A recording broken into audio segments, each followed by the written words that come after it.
What if a single wrong turn on the road turns your dream interview into a nightmare for survival? A girl leaves home chasing her future, but ends up trapped in a forest with killers, secrets, and a truth no one should discover.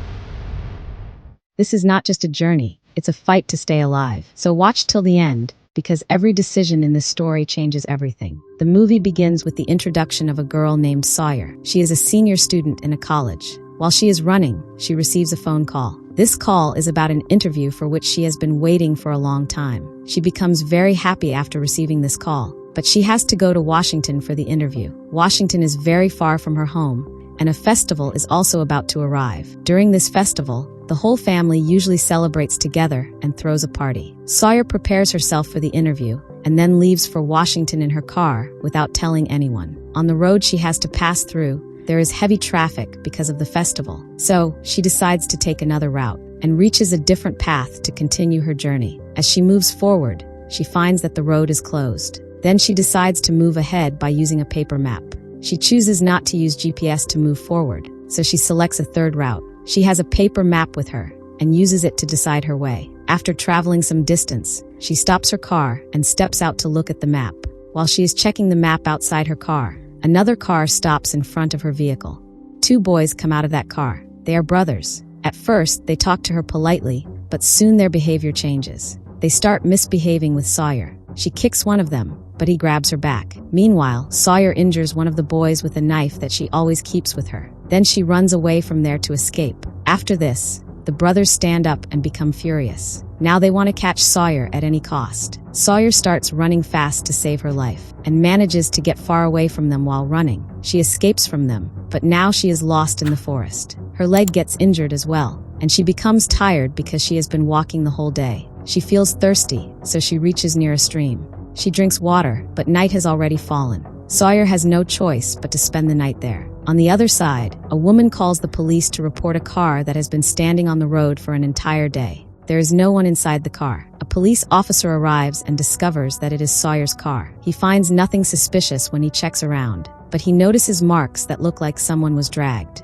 The police officer visits nearby houses while investigating, and eventually reaches the brother's house. The elder brother is at home. The officer asks him if he knows whose car it is, but he clearly says that he does not know. Meanwhile, the younger brother arrives, and there are bloodstains on his shirt. These stains are from the place where Sawyer attacked him. The police officer becomes suspicious after seeing this, but since there is no solid evidence, he quietly leaves. Sawyer is shown sitting beside the stream in the forest. Her leg is injured, and she is in severe pain. She is also hungry and thirsty, as she has not eaten or properly drunk water for the last 24 hours. She has become very weak because she has lost a lot of blood. Somehow, she starts moving forward slowly with her injured leg. Meanwhile, she hears some sounds coming from the mountains. She looks up and sees a car falling down from above. It is Sawyer's car, which the brothers have thrown away. They do this because if the car stays near their house, the police will keep visiting, and they could get caught. Sawyer reaches the car and takes out her phone, but she finds that the phone is broken. Although it still works, the battery is very low. Another problem is that there is no network in the forest, so she cannot contact anyone for help. She becomes so weak that she faints. In the next scene, she wakes up and finds herself inside a house. A boy named Lowell is standing in front of her. Lowell has bandaged her injured leg, but Sawyer does not trust him. Out of fear, she thinks that he might harm her. She starts screaming, but Lowell stops her and tells her to be quiet. Sawyer tries to stand up and leave, but she falls again because of weakness. She faints once more, and when she wakes up, she finds that Lowell has tied her hands and feet. Later, Lowell gives her bread to eat and asks Sawyer why she came into the forest. After hearing this, Sawyer tells him everything. On the other side, the brothers are shown searching for Sawyer in the forest. While looking for her, they find a piece of her clothing. This confirms that Sawyer is still somewhere in the forest and nearby. Meanwhile, Sawyer and Lowell are talking when they hear a car approaching outside the house. After hearing the sound of the car, Sawyer starts shouting for help. Lowell covers her mouth and tells her to stay quiet while he goes outside to check. When he checks, he sees the brothers. Lowell is actually their cousin.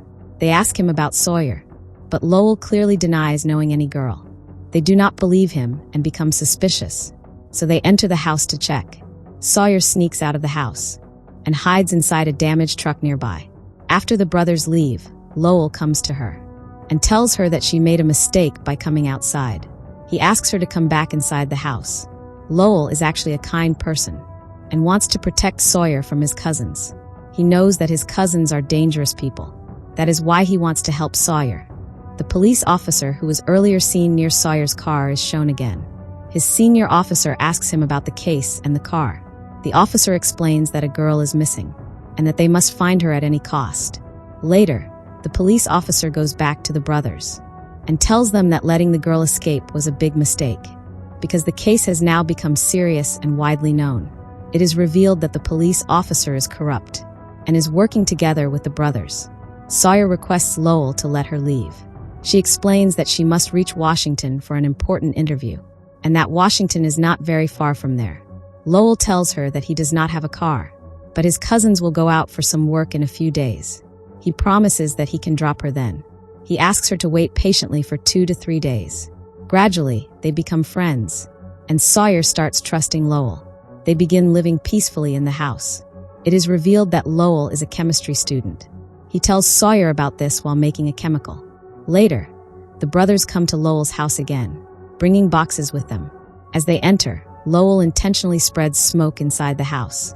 Taking advantage of this, Sawyer escapes and reaches the stream again. At the police station, it is shown that a police officer discovers the truth about the corrupt officer. He points a gun at him, but before he can arrest him, the corrupt officer shoots him dead. With the help of the brothers, he disposes of the body. The senior sheriff later arrives and puts the blame on the dead officer for Sawyer's disappearance. The senior sheriff then transfers the case to the state police. This makes the corrupt officer worried. He goes to the brothers and tells them that they might get caught. It is revealed that the corrupt officer is also involved in drugs, and Lowell is the one who makes them. The boxes brought earlier were drug containers. Meanwhile, the corrupt officer passes by Lowell's house and becomes suspicious. He demands to search the house, but Lowell refuses since he has no warrant. The brothers then go to Lowell's house. They find Sawyer there and take both Sawyer and Lowell at gunpoint. Lowell pretends that Sawyer is his prisoner and orders her to make coffee. Sawyer goes to the kitchen, places the coffee mug inside the oven, and returns. After some time, a sound comes from the oven, and when the younger brother checks, a massive explosion occurs. The younger brother dies instantly, and the entire house catches fire. This happens because of the chemical Lowell was making. Outside the burning house, Lowell is injured while Sawyer remains unharmed. The elder brother appears, badly burned. Lowell tells Sawyer to escape. Before Lowell can kill the brother, the corrupt officer arrives and shoots them. He kills one brother to erase evidence. Sawyer runs into the forest and reaches the road where she sees a police car. She gets inside, but realizes it is the corrupt officer. He takes her to the stream and tries to drown her. Sawyer uses the screwdriver given by Lowell and attacks him repeatedly. She escapes to the main road, where multiple police cars arrive.